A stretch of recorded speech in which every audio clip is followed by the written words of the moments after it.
Jack is a cowboy working on a large ranch in a remote pasture in Wyoming.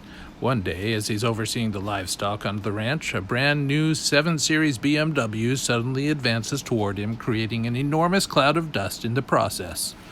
The car stops, and the driver is a young man in a Brioni suit, Gucci shoes, Ray-Ban sunglasses, and YSL tie.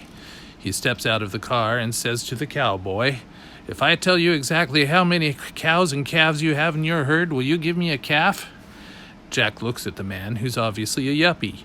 He then looks at his peacefully grazing animals and responds calmly, "Sure, why not?" The yuppie then whips out a very impressive iPhone 11 Pro smartphone from his jacket pocket and begins to surf the NASA website.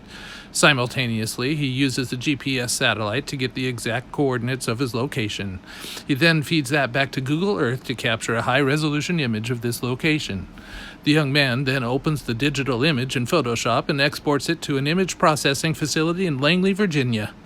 Within seconds, he receives an email to his iPhone 11 Pro to confirm that the image has been processed and the data captured and stored. He then accesses an MS SQL database through an ODBC-connected Excel spreadsheet, and after a few minutes receives a response. Finally, he uses an AirPrint printer located in his car to print out a full-color 150-page report. Then he turns to Jack, hands him the report, and says, "Sir, you'll see from the executive summary that you have exactly 1,586 cows and calves." "That's right," says Jack. "I guess you can take one of my calves." Jack then watches with amusement as the young man struggles to get the animal into the trunk of his car. After a minute or two, Jack says to the guy, "Hey, if I can tell you exactly what your business is, will you give me my calf back?"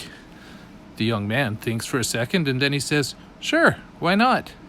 "You're a congressman for the U.S. government," says Jack. "Wow, that's correct," says the yuppie. "But how did you guess that?" "No guessing required, son," Jack responded. "You showed up here even though nobody called you. You want paying for an answer I already know to a question I never asked. You used millions of dollars worth of equipment trying to show me how smart you are, and you don't know a thing about how ordinary working people make a living. Or about cows, for that matter. If you did, you know that this herd is actually a flock of sheep. Now give me back my dog."